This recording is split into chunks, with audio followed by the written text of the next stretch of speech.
किस्से कहानियों और पौराणिक कथाओं की श्रृंखला में आज माता सबरी की कथा के बारे में जानेंगे।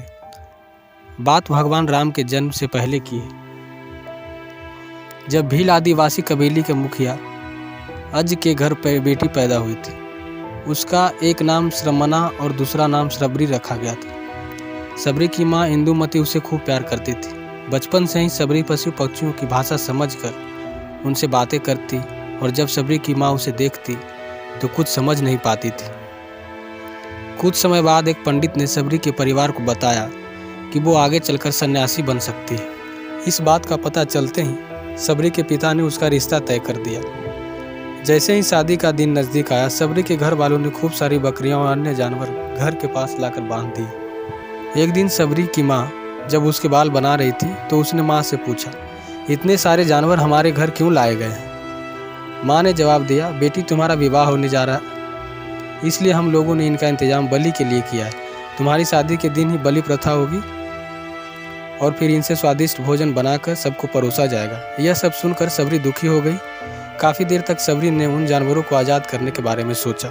सोचते सोचते सबरी के मन में हुआ कि अगर ये जानवर यहाँ नहीं होंगे तो इनकी बलि रुक जाएगी। ऐसा नहीं हुआ तो मेरे घर से कहीं चले जाने पर ही यह बलि रुकेगी। जब मैं ही नहीं रहूँगी तब न विवाह होगा और न ही बलि की प्रथा। इससे मासूम जानवर भी बच जाएंगे। इसी सोच के साथ जानवरों को रखी गई जगह पर सबरी पहुंची। उसने सोचा कि उन्हें खोल देती हूँ, लेकिन वो ऐसा नहीं कर पाई। उसके बाद सबरी जंगल की तरफ भागने लगी। भागते भागते सबरी ऋषिमुख पर्वत पर पहुंच गई। वहाँ करीब 10,000 ऋषि रहा करते थे। सबरी को लगा कि वो भी इस जंगल में किसी तरह ऋषि मुनियों की सेवा करके अपना जीवन जी लेगी।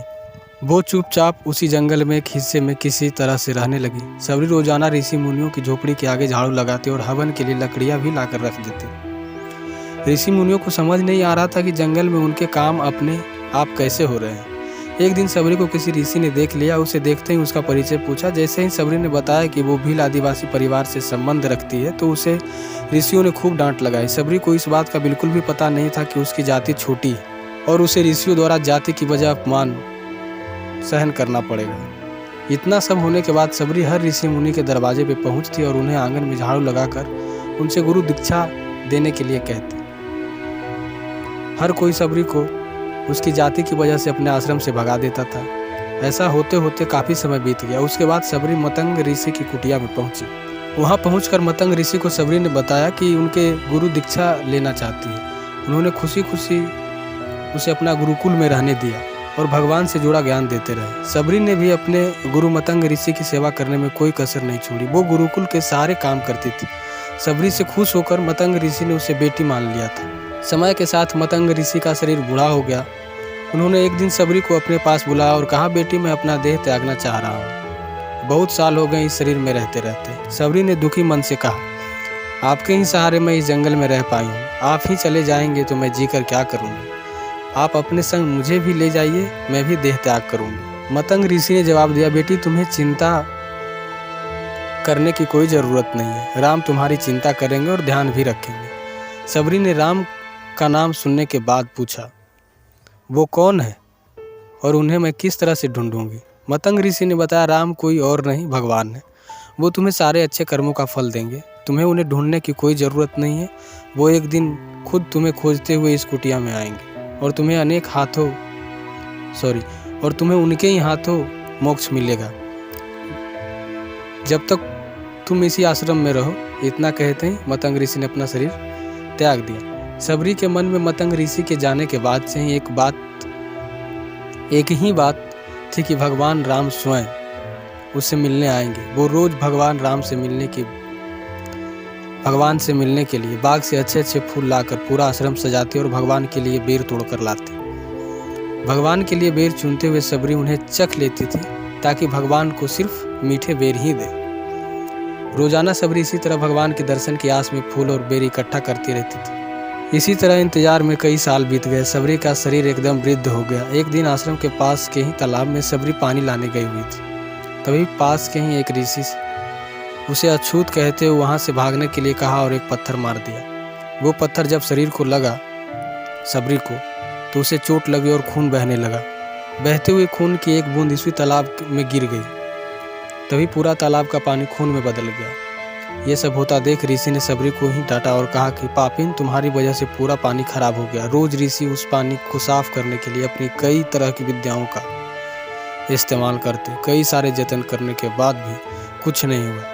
फिर उन्होंने गंगा जैसी कई पवित्र नदियों का जल भी उस तालाब में डाला, फिर भी तालाब का पानी साफ नहीं हो पाया और वो खून जैसा का तैसा ही रहा। कई सालों तक तालाब के पानी को साफ करने की कोशिश के बाद भी कुछ काम नहीं आया तो ऋषि ने थक कर सब कुछ छोड़ दिया। इस घटना के कई सालों के बाद भगवान राम अपनी पत्नी सीता के हरण के बाद उन्हें ढूंढते हुए उसी तालाब के पास पहुंचे। ऋषि मुनियों ने उन्हें पहचान लिया।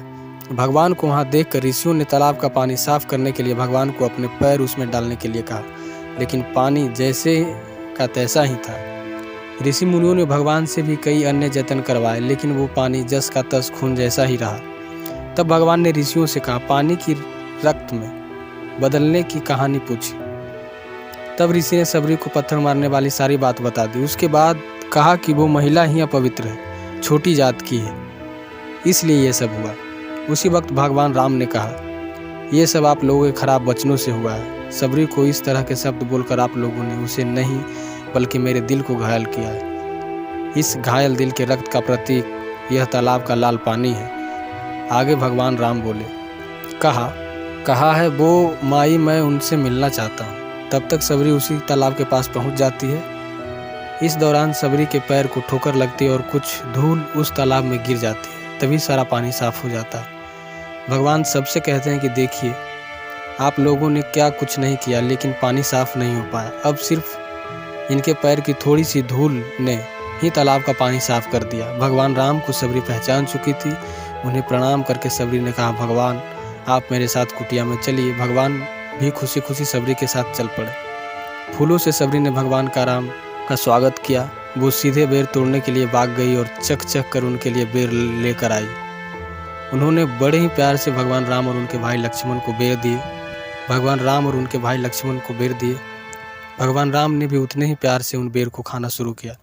तभी बेर देखकर मुंह बनाते हुए लक्ष्मण ने कहा, भैया ये बेर जूठे हैं, इन्हें आप कैसे खा सकते हैं? भगवान ने जवाब दिया, लक्ष्मण ये जूठे नहीं बल्कि बहुत मीठे हैं।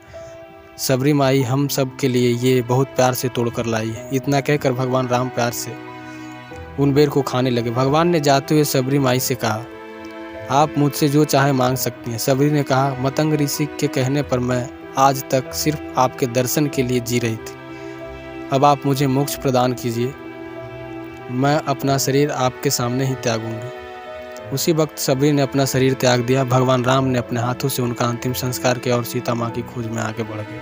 इस तरह से ऋषि मतंग की बात सच साबित हुई और सबरी को भगवान राम के दर्शन भी हुए। तभी से भगवान राम को सबरी के राम भी कहा जाने लगा। तो इस